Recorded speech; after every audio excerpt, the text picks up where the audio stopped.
तो गाइस अब तक हमने देखा vertical income statement, vertical balance sheet किस तरह से प्रिपेयर करते हैं। So let's start with a new sum जहां पे हम लोग comparative vertical balance sheet prepare करेंगे। So let's begin. Following is the balance sheet of Varun limited as on 31 March 2019 and 31 March 2020 is given below. हमें balance sheet दी गई है Varun company limited की 2 ईयर्स की, ठीक है। Share capital 2,50,000 and 3,70,000, reserves and surplus 60,000 and 1 lakh, secured loan 1 lakh and 1,60,000, unsecured loan 90,000 and 1,40,000, current liabilities 1 lakh and 90,000, fixed assets 3,50,000 and 5,70,000, investment 1,20,000 and 1,70,000, current assets 1,30,000 and 1,20,000।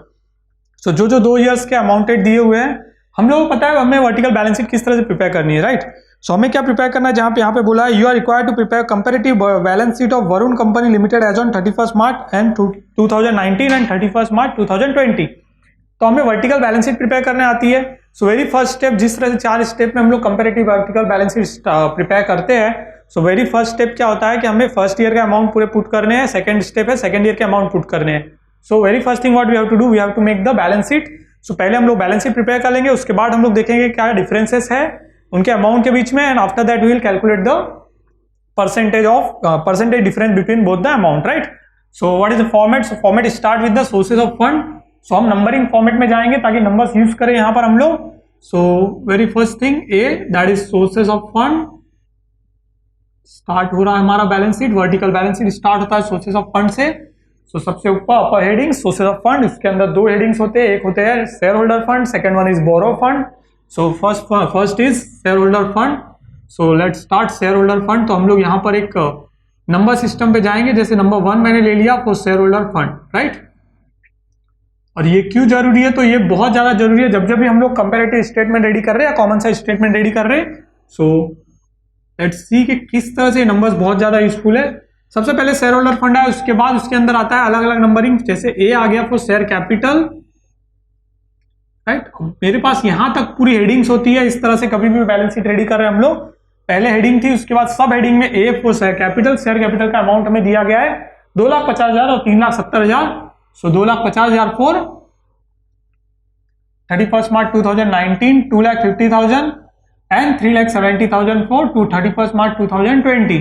ठीक है, इस तरह से पुट कर दिया। Second one is reserves and surplus.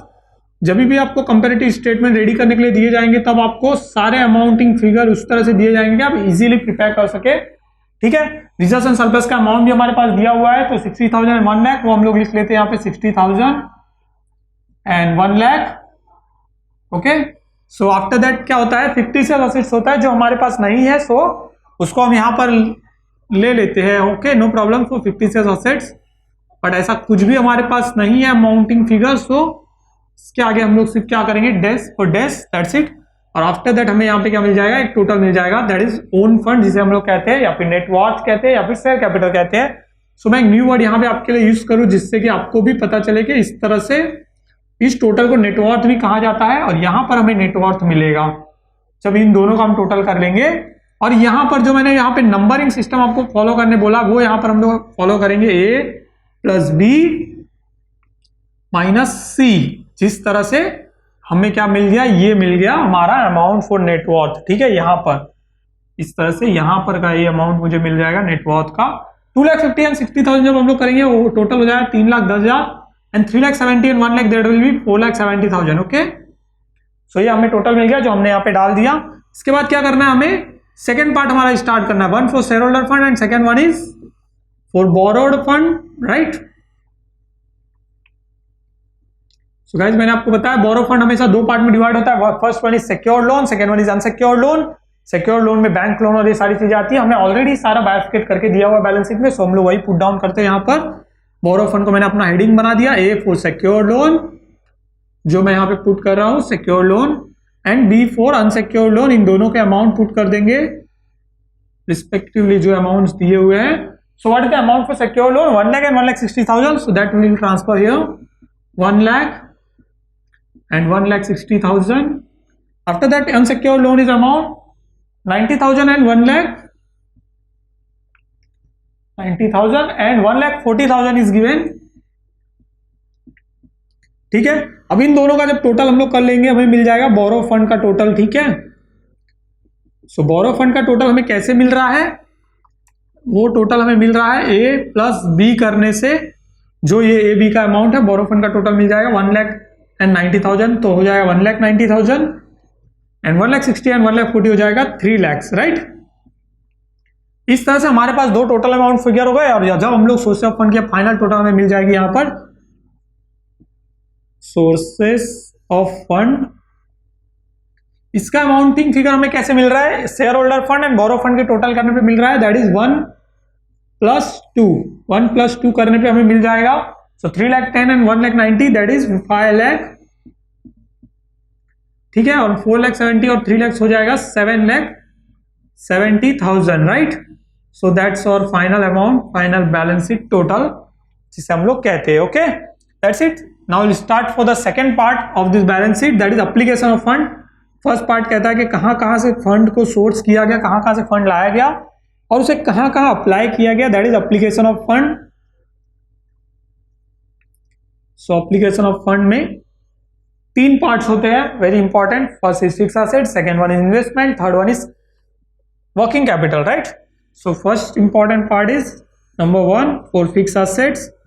Direct amounting हमें दिए गए फिक्स एसेट्स के, सीधे हम लोग अमाउंट पुट कर देते हैं यहाँ पर।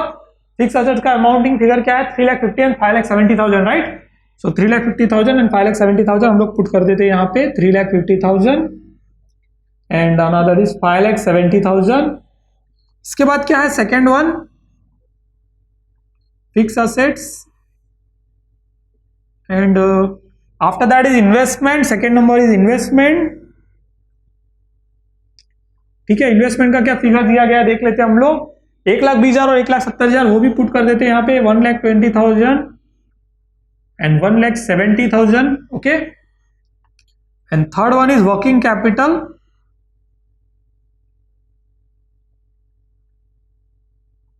so how we'll find out working capital? First we have to calculate current assets, after that we have to calculate current liabilities, then we have to deduct current assets from the current liability, current liability from the current assets, so that we'll get working capital. So number 1A for working current assets, सबका figure हमें already दिया हुआ है, so current assets का amount डाल देते हैं हम लोग यहाँ पर, कितना है करंट असेट्स 1,30,000 और 1,20,000, ठीक है। Current assets 1,30,000 and 1,20,000, then we have to calculate current liabilities, जिसका भी फिगर हमें यहाँ पर डायरेक्ट दिया गया है, so that is current liabilities. So what is current liabilities? 1,90,000, so 1 lakh, the amount for current liabilities is 1,90,000, okay. So we have calculated both the amount, right? We have get both the amount in your columns. So now we have to calculate working capital. So working capital will get A minus B, means current assets minus current liabilities.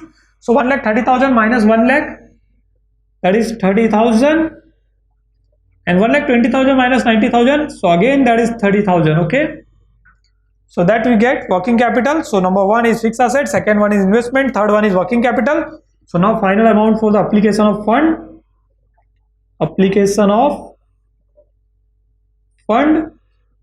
that we get from the 1 plus 2 plus 3, okay.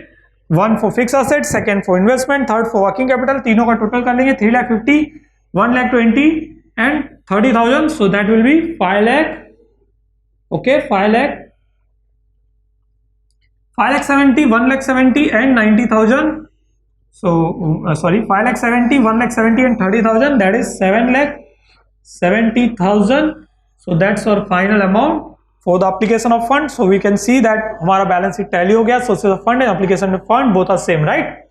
So now will calculate the comparative part. अभी तक हमने क्या किया, balance sheet prepare कर दिया, 2 साल का एक साथ बैलेंस शीट किस तरह से प्रिपेयर करना है, सो इस तरह से प्रिपेयर करना है। Now we have to calculate the absolute change. Absolute change कैसे मिलेगा हमें, वो हमें मिलेगा first year amount minus second year amount, दोनों के बीच का डिफरेंस जो है, सो कैसे पता करेंगे, करंट ईयर मतलब जो लेटेस्ट अमाउंट होता है उसको हम लोग को प्रीवियस अमाउंट से माइनस करना है। सो 31 मार्च 2020 के अमाउंट को हम लोग माइनस करेंगे 31 मार्च 2019 के अमाउंट से। सो रिवर्सली जैसे जैसे डिडक्ट करेंगे और यहाँ पर अमाउंट पुट करते जाते हैं, उसके बाद यहाँ पे परसेंटेज कैलकुलेट करेंगे। सो ओके, स्टार्ट करते हैं हम लोग। सबसे पहले हम लोग सब फर्स्ट अमाउंट का मैं आपको पहले बता दूं किस तरह से कैलकुलेट करना है। शेयर कैपिटल का अमाउंट दिया था 3,70,000 2,50,000, तो 3,70,000 में से 2,50,000 को हम लोग माइनस करेंगे, ओके, 3,70,000 माइनस 2,50,000 करेंगे हम लोग, सो विल गेट 1,20,000, ओके। सो हमें क्या मिल रहा है, दोनों के बीच का डिफरेंस 1,20,000 मिल रहा है। Now we have to calculate the percentage change. Percentage change जो है हमें निकालना है। परसेंटेज चेंज कैसे निकालेंगे? So absolute change amount divide by previous year amount. Previous year का अमाउंट कितना है? 2,50,000, ठीक है, इन 200, इस तरह से निकालना है इसका अमाउंट, ठीक है। So will get the percentage for this, so we'll calculate and we get the percentage 48%, so that's we get 48%, right? so इस तरह से हमें सारे फिगर यहाँ पे निकालने हैं। जैसे 60,000 और 1 लाख के बीच का डिफरेंस कितना है? 40,000 है।